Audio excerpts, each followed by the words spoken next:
Salutation.com is the school component of our new nation, where spiritual empowerment through education and training is emphasized.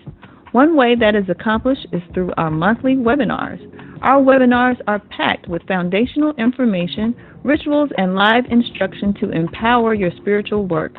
At Salutation.com, you can view our diverse list of topics for this year that range from meditation to sex magic. And you can also register for any of the webinars at your convenience, sign up for our introductory Orisha class, schedule a spiritual reading, and sign up for the New Spiritual Training course. Enlightenment and Transformation is the media component of our new nation. Here, you can view all of our archived shows from over the years to our current segments. They include Chief Speaks, Masterminds Monday, A New Asafo, Thunderground Thursdays, and Foundational Fridays. You can also visit us on our YouTube channels. They are Enlightenment and Transformation, Orisha Yoruba, and Our New Nation. Osiris Life Spiritual Services is for those who are ready to take the necessary actions to bring your life into holistic balance.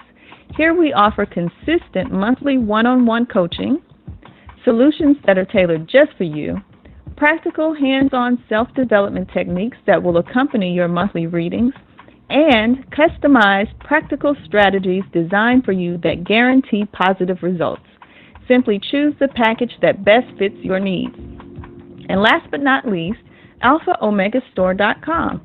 The Alpha Omega Store is our online botanica where we offer divination tools, herbs and incense, DVDs, books, and other hard-to-find ritual items. You can also get our best-selling foundational book, Grasping the Root of Divine Power. Other great works from our new nation are Shrine and Altar, Solutions for Dysfunctional Family Relationships, and Natural Hair for Young Women. All great books to assist you on your journey. To find out more on how to get involved with our new nation, visit our websites and YouTube channels and be sure to sign up for our monthly newsletter.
Hey, peace everyone.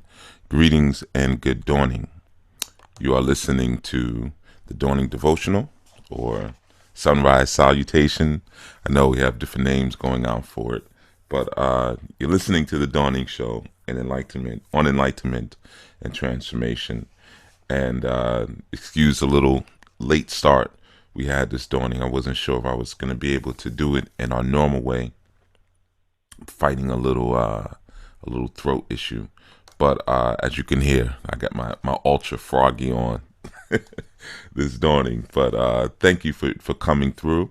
And I want to welcome all of you coming in through the YouTube line, as well as those of you on Blog Talk Radio as well.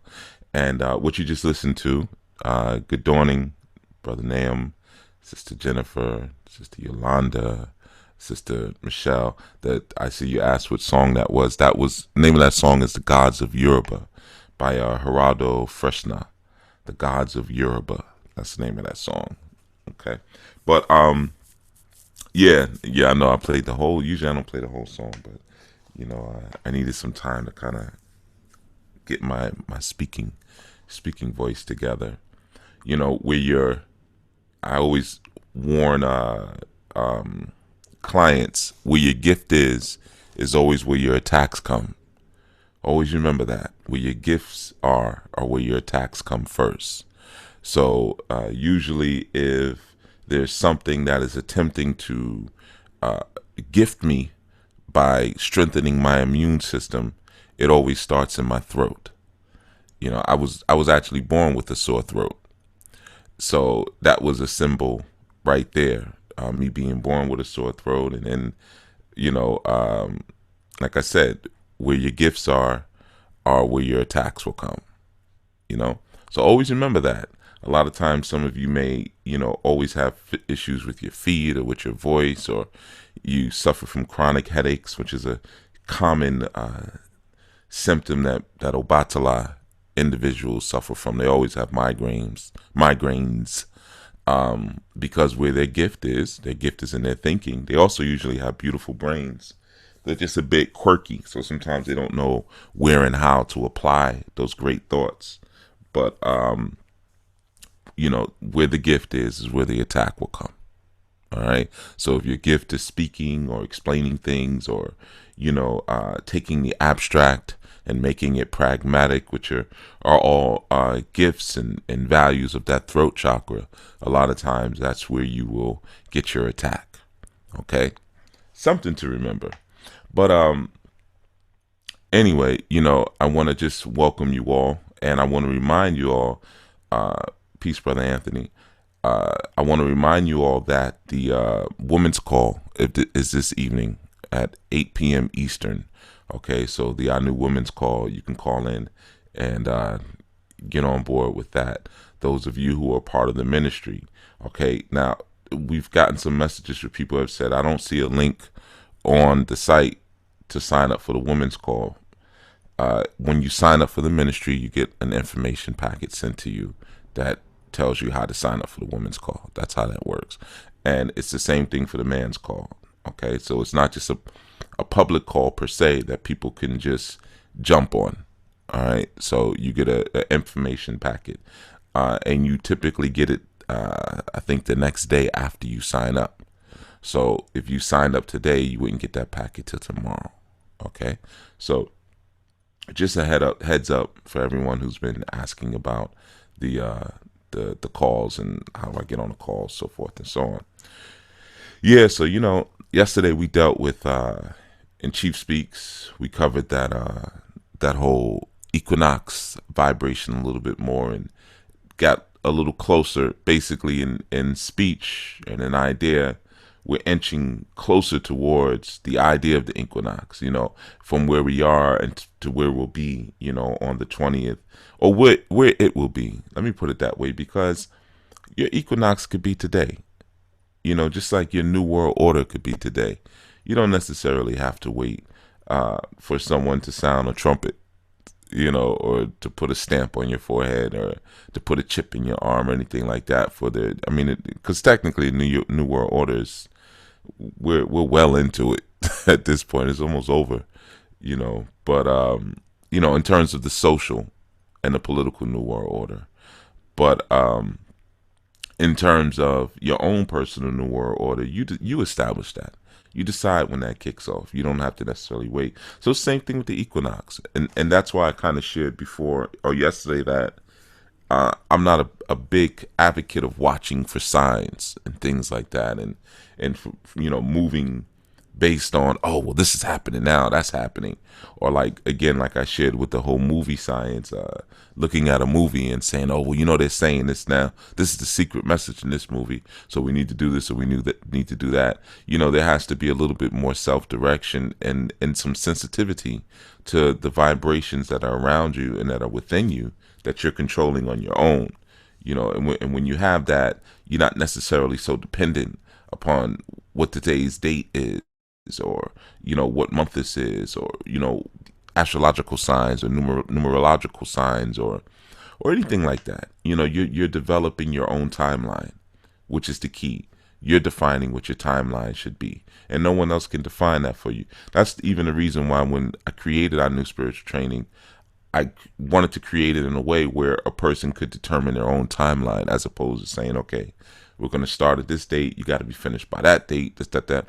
Because then it mirrors that same Western instruction where everyone is expected to know the same things at the same time. And that's really inappropriate. And it's very disrespectful to the evolving mind, in that sense. Peace, Sister Madeline. So what I did today, thinking about that idea and thinking about the equinox, I just had a bit of a dialogue with the entity that many of you know as Eshu, or some of you may also know as Legba or Ilegba, and having some discussions with him, I decided that I would share just a little bit of information this dawning that may help us to renegotiate our relationship with the world, going forward from this day. And I speak about Eshu Ilegbara, which is really what we're saying when we say Legba. Legba is a shortened form of Ilegbara. Ilegbara. Okay? So, in speaking to that entity, very appropriate. And before I even start going into my nutty professor mode with the teaching, let me give you the phone number. It's 515-605-9862 for those of you who do not know it, and you could just dial that. And if you want to speak, just hit the number 515-605-9862. Let me double check that, because I did that off of memory and I keep messing up the new number. 515-605-98. Yep, okay. 515-605-9862. How professional is that? But oh, and to give you all a heads up too, I did speak to Blog Talk. I am speaking to Blog Talk about this this vile phone number, the new calling number, and they expressed that the reason why some people were getting the call charged for 1 cent per minute or whatever, which has been a Blog Talk, it's going across the board on them, is because T-Mobile and subsidiaries like Metro PCS in particular have changed their calling plans. So the 515 area code, it's something with their new plan now, they charge for that. Okay, again, not really acceptable, because the number I had before didn't cause any of that issue. So yeah, we're working on that. So I just wanted to make everyone abreast of that. That's what that is. If you have T-Mobile, and like I said, if anyone has service outside of T-Mobile or a subsidiary, and you've gotten that "give me $1 a minute" message, please let me know. Because it only strengthens my my argument of disgruntledness. But anyway, so on to the Eshu Ilegbara aspect of the equinox. So essentially, Eshu is the idea of the equinox, essentially, because of course, all Orisha have a containment of balance within them. All energies, all really archetypical energies, there's a masculine and feminine aspect to them. Sometimes, through our limited understanding, we separate the masculine and feminine, so that way we can process it, because we have a little trouble processing them up close. So a lot of times when we, let's say, look at Obatala, no, or we'll say even Ogun, we won't look at Ogun and Olile as the same entity, though they are. We'll say there's Ogun, the energy of iron, and then there's Onile, the spirit of the earth. But they're actually one and the same. In fact, we know there's iron inside of the earth, at the core of the earth. So it's the same entity you're talking about, but you're talking about the masculine and feminine aspects of them. And all of the energies have the same thing. Like when we look at Ogun and Oya, we're really looking at the same person. Yemoja, Obatala, same person. Okay, but we separate them because sometimes it's difficult for us to understand the androgyny that occurs in our spirituality. Sometimes we take that the wrong way. We take the message the wrong way, in terms of androgyny. Sometimes it's hard for us to process our own androgyny. That's very difficult. We start to feel leanings to one side. If you're a man and you start to really invest in your feminine principle, you'll start to find yourself attracted to men, but maybe you don't want to be attracted to men, so you feel a little weird about it. And then if you go on the other side, you start to develop a insensitivity towards the feminine or females, period. So sometimes for people, it's very hard for them to walk that one line, to balance between the two of them. And Eshu, who is the fire and the glory of the root chakra or the base chakra, gives us different techniques just in lifestyle to help us to balance between the different realities of androgyny in our life. And through that, we create a different world reality, because we spoke about that yesterday. The world reality being fashioned and formed through the push and pull of our positive and negative, or our feminine and masculine. This is how we develop our world reality, through looking and not looking, opening the eye and closing the eye, the 0 and the 1. So you take in what's in front of you, at least the amount that your consciousness can manage, and then you close your eyes to actually process it. And when you close your eyes, you're actually rearranging it in your own form. So by the time you blink and you open your eyes again, it now appears in a form that you find suitable. But this happens, very swiftly, to say the least. It happens in the swiftest of manner. So Eshu is that vibration. This is why in our tradition, our Yoruba tradition, Eshu is the holder of Ashe. Well, Ashe is the essential life force. Ashe is blood. But I never gave that lesson publicly, and I'm not really going to. That's a student lesson or a retreat lesson, really, and a real student lesson.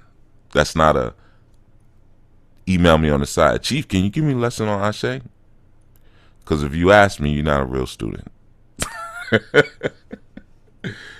I don't know. It sounds unfair, just scaring everyone off from asking questions. Learn the stuff eat what's on your plate. Eat the food that's in front of you. Sometimes people ask questions out of curiosity and not out of actual utility. They're not really looking to utilize things in a healthy way. They just want to know.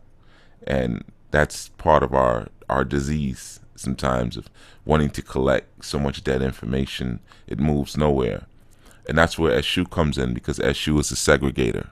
So he says, listen, you go this way or you go that way, but you're gonna make a decision. And if you keep trying not to make a decision, I'm gonna run you in circles. I'm gonna run you ragged until you stop blaming everyone around you and you realize that the reason why you haven't gone through the gateway is because you haven't made a decision.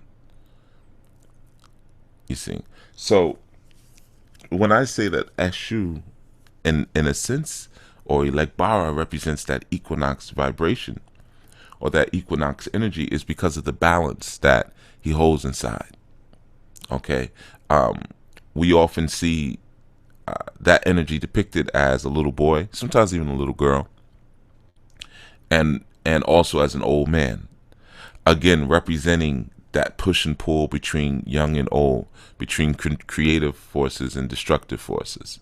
Uh, and many times you look at some of the Eshu statues, you'll see that Eshu statues have breast and an erect penis. Again, kind of depicting and sharing the idea of that androgyny, or that ability, that contained ability to create. The erect penis not only represents the value and the desire for constant creation, but it represents the value and desire for consumption. With that energy, with the penis is always erect, is basically he's an energy that can't get enough. He can go all night. So that's part of what that also represents. One of the things you find in African tradition, that sexuality is not synonymous with salaciousness. One can speak about their sexuality and joke about it. There's a humility there. They can speak about body parts lovingly and jokingly, and they're not ashamed of being skyclad. They're not ashamed of nakedness. It's not like Western tradition where there was a time, even which sleeping next to your mate was considered to be indecent. You would sleep in separate beds, and then if you did sleep together, you were fully dressed, pajamas, night robe, because the naked body was something to be ashamed of in that sense. And unfortunately and sadly, a lot of people, when transitioning over to indigenous wisdom, have taken some of those same ideas. I've heard people say that before in terms of their shrines. I've heard people give that instruction, that you should never be naked in front of your shrine because it's disrespectful. You see? And, when I hear people give instructions like that, I'm never one to say, no, that's incorrect. If that's the way you want to teach, or you want to teach your students or your godchildren, if they're that, then by all means, it's not my place to speak on that. But what I do speak on is what I do, and in my perspective, and that's that. But never try to embarrass a teacher. Never try to embarrass an elder.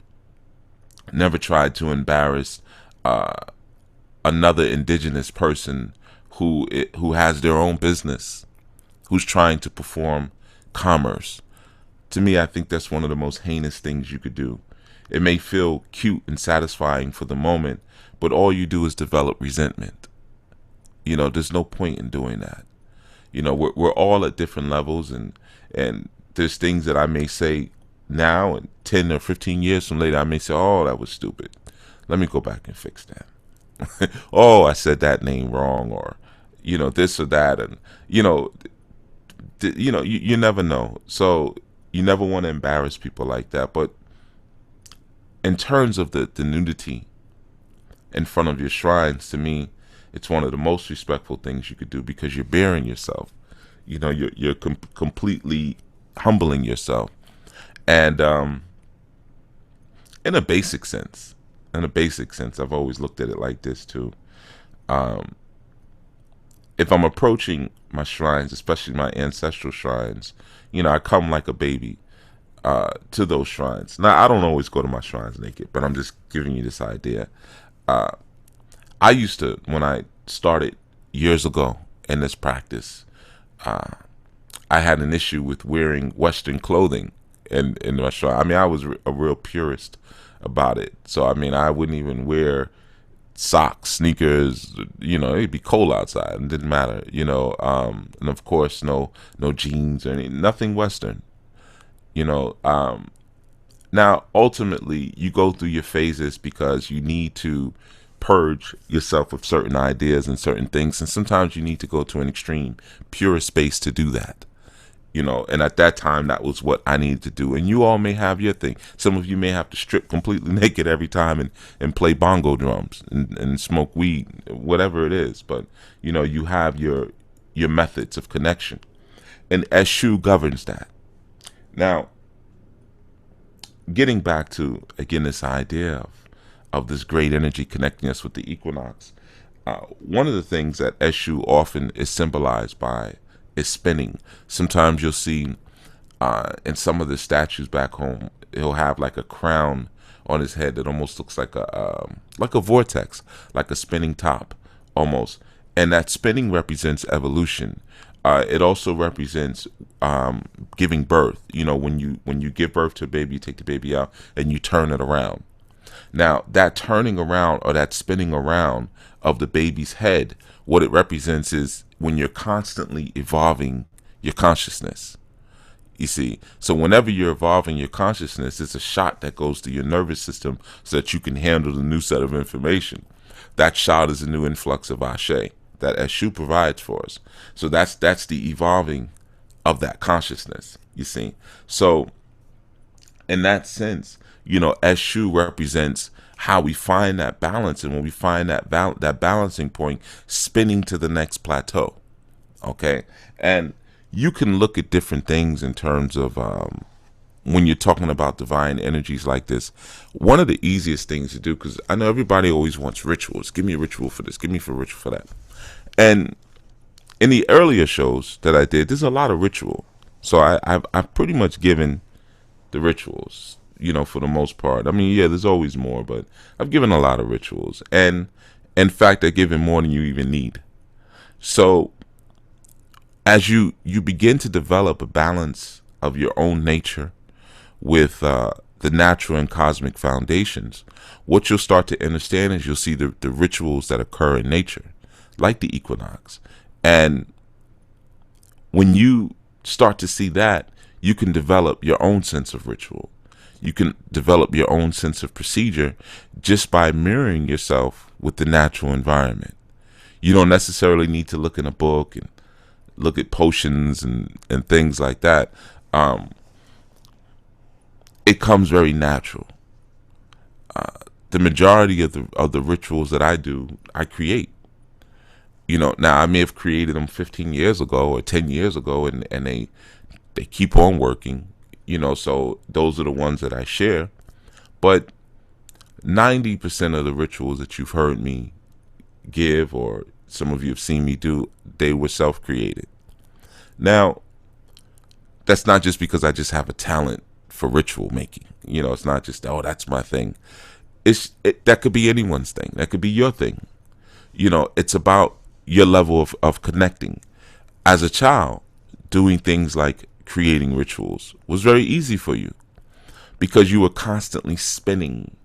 You were constantly spinning the consciousness. Even when you went out to play, one of the things that children like to do is to change their own polarities by getting dizzy. They like to spin around in a circle. They get dizzy. And spinning, you know, always has represented evolution. That's why Wonder Woman, the earlier Wonder Womans, and even what was the other one? The other show, Daughter of Isis, something like that. But she would spin whenever she would transform. You know, some of the earlier Superman shows, he would spin in order to transform. You see, so, but ultimately, so we know that represents that never-ending conscious evolution, or again, like I said, it's representative in our Yoruba culture of giving birth. So it's a constant birthing. You start to realize something after a while. That's why it doesn't really make sense to try to fight your movement or fight truth, because what you learn, not only through the equinox, but through Eshu, that you're always going to be humbled. You cannot get away from it. You're always going to be rebirthed and spun, into another reality. So why fight it? You know, when someone comes to you with information or guidance, especially if it's what you've asked for initially, and it feels offensive to you, well, not to you, but to your ego, because it calls for change. It calls for a new perspective. You start to realize that it's almost foolish to fight it.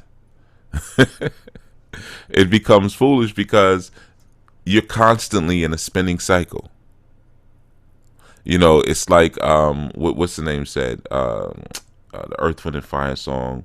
Uh, I'll write a song for you. We're in the spinning top. Tell me when will it stop? It won't stop. Just like on the planet, we're going to constantly evolve and revolve. So fighting it, you're just breaking yourself down for no reason. Go with it. Go with the evolution, go with the change. And in doing that, you're actually going with the absolute balance that exists in nature. You don't need a spell book for that. You don't. A lot of this is so natural that people don't realize that we use a lot of the spells and even what we would say the witchery because our mind has become limited, and we need ways to open up the limitless arrangement capability that the mind has. So we introduce different things to either preoccupy the conscious mind, or to program the conscious mind, or to shock it. And then it starts to see its arrangement potential. You see, it starts to be able to put things back into balance by a form of logical progression and abstract imagination. You see, now you see that there's a duality there between the logic and the abstract, and that duality exists within the force of Eshu, of the logic and the abstract. So we say, okay, well, he's the defender of Olofin, right? Olofin is the spirit of the law, just like when you say the word Alafin, which is a form of a chief, but it's a chief who deals with the law, who's the resurrection of the law. One of the reasons, again, why I often tell you guys that just to translate our leaders and rulers in our ancient times as king or queen, you're missing so much of the puzzle there. If we want to call it a puzzle, I suppose, because there's really no big mystery. But you miss so much of the information because we didn't have kings and queens. We didn't have this idea of one person holds every single key that the community needs. We had different types of rulers, so there were different types of chiefs in a space. And in some space you did have female chiefs. You did have female chiefs. That's not a new phenomenon, but a female chief was never really necessary, to be honest with you. It's kind of like the idea with Odus too. You don't really need a female chief when the royal line is held through the mother anyway. So, that's why there's that saying in West Africa that the man gets nothing. It's because nothing actually goes through his line. So it's, and people can speak about that and say it jokingly because it's okay, because there's balance in that. No problem. There's still patriarchal societies, but they're matrilineal. So there's where you have your balance. You see, the men, they rule. It's patriarchal. The men rule. But the rule is held in the container of the woman's womb. Balance. So in the same instance with Odu, like I was saying, a lot of people, there's a lot of hubbub sometimes about women working with Odu. And because people don't know how to translate the culture, very similar to Tantra. Women are not really taught Tantra because they don't need to be taught Tantra. They are Tantra. Women don't need to be taught Odu. They have Odu. So it's the counterbalances and those aspects of existence and reality that Eshu holds and suspended animation sometimes, just so that we can view it and see what, again, our arrangement and constructive and destructive ability may bring to us. You see, we have a drive and an innate desire to be, to exist, to come into development of becoming.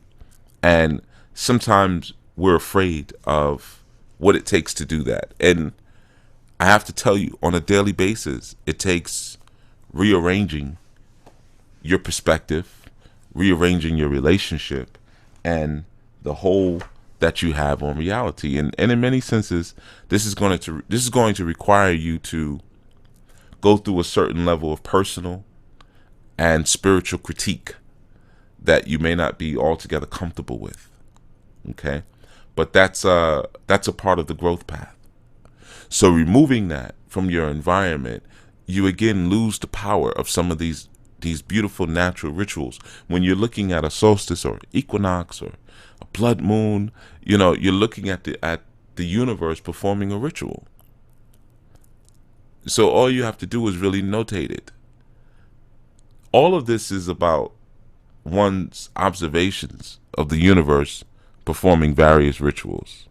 That's what all this spiritual information is about.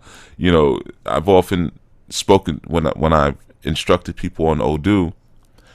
For those of you who've received that kind of instruction from me, there's a certain way I teach Ifa, and a lot of it deals with you having to take personal responsibility for your relationship with Ifa, as opposed to looking in some book or getting it from me and saying, well, he said to do it this, he said do it like that. That's why we're behind the 8 ball now, because we're emulating and we're parroting, and we're using we have that innate desire for survival, but we're using emulation as a means of survival, as opposed to using our creative ability and force as a means of survival. So we seek to crystallize that which we already have, so that way we don't die. And in that, you're looking at the interplay between the devilish entity and the divine entity. One survives or through self-preservation. One survives through creation, you see. But we understand that Eshu tells us to create. There's always an erect penis. There's always an erect penis, and there's always a spinning head. There's always a young child. There's always an old man. So you're dealing again with the constant need to create. Constant. Pushing towards creation. And balanced creation. That's the key. Balanced creation. So, fellas, that doesn't mean go out and impregnate a bunch of women. Anybody could do that. That's an old trick. That's not, I don't even celebrate that. People say, yeah, I'm having another baby, and they come through with the pill. Get out of here with that. That doesn't mean anything to me. Is it balanced? Did you do it right? If not, come on, man. You're releasing more tragedy onto the world that people like myself have to fix later.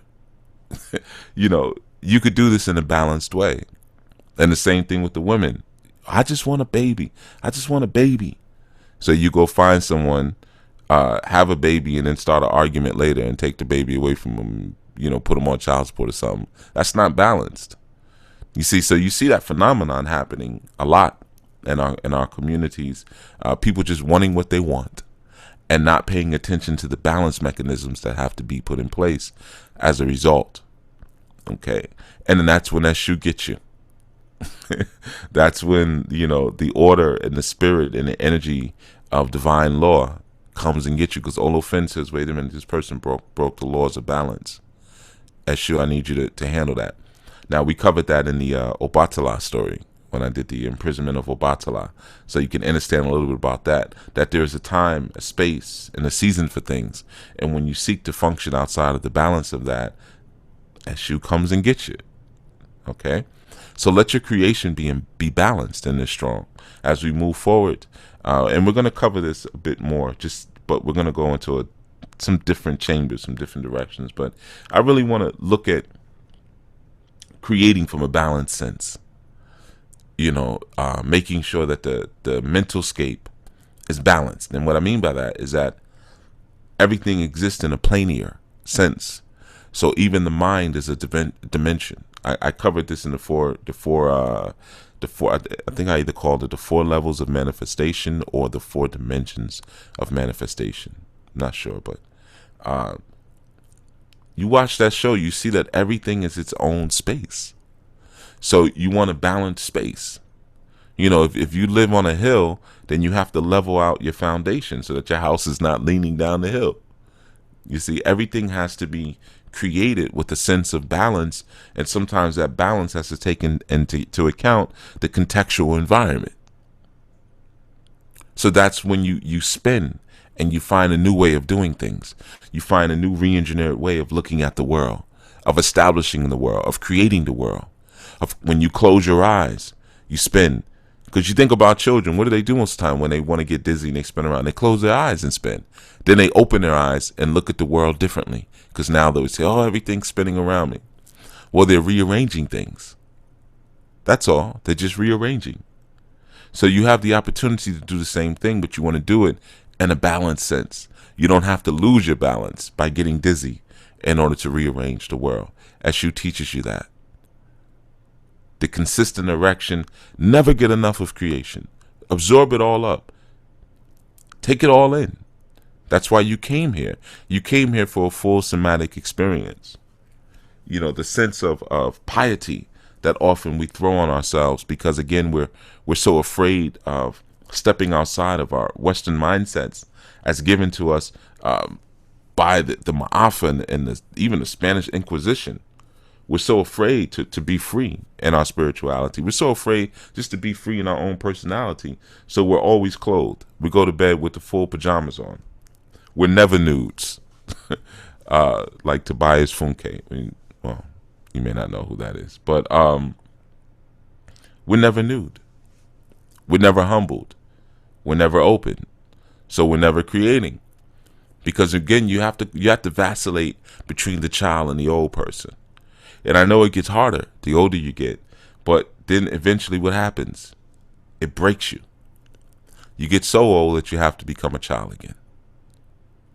You got people helping you to go to the bathroom, and you know, you might just have to sit around all day until somebody comes and visits you. You know, you go through all of those different experiences. And of course, there's more to it.